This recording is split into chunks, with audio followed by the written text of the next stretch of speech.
Hi leaders, thanks for clicking play.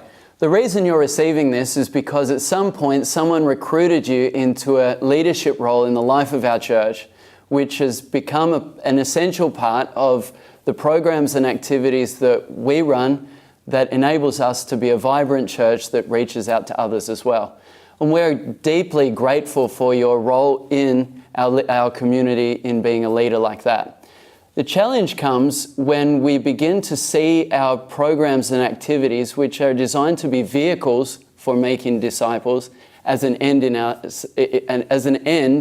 in itself. And if we're not careful, our leadership becomes defined as the leader of a program rather than the leader of a group of people. The truth is that we run programs to give us an open relationship with people, to call them into deeper and more free relationships with Jesus than ever before. We call that process discipleship. Paul in 1 Corinthians 11:1 describes the process, I think, the most clearly of all. He says, "Imitate me as I imitate Christ." Now, he's not saying there that he's got everything packaged up and all people need to do is just look at him and then they'll see Jesus every moment. But what he's inviting people into is an opportunity to model him in a certain aspect of his faith that he's declaring and demonstrating, so that they can see Jesus in the flesh, as it were, in that particular area. It's something that we are invited to as disciple makers and as leaders of people who are running programs as vehicles for building a discipleship culture. So our function is to run a program, but our calling is bigger. This is actually about the whole of our lives.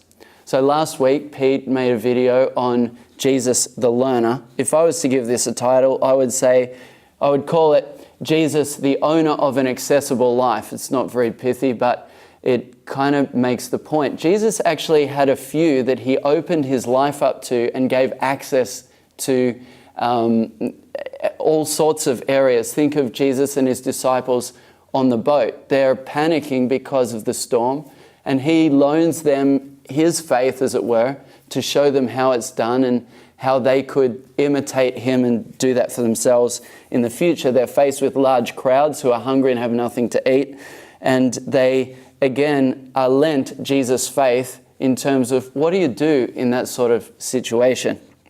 How could they imitate him?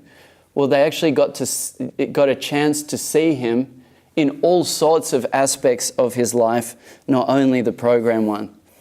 Honestly, this truth has been a culture shift for me. And so in our family, we've experimented with having people live with us for different stints of time and experimented with opening up access to our lives in different ways, because our desire is for people to be able to say of us, I'm imitating you in this certain little aspect of your life because in it, I see Jesus, part of the ultimate call of us as leaders. It doesn't have to be inviting people into your life into your house for long stays. It can be any sort of aspect of that. But I do want to leave you with this challenge today. What in your life is worth imitating? And what of that are you sharing or giving access to for others?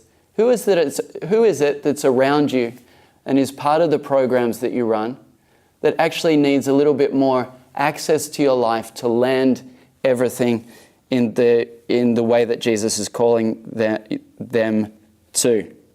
Who in this area could say, I imitate my leader as they imitate Christ?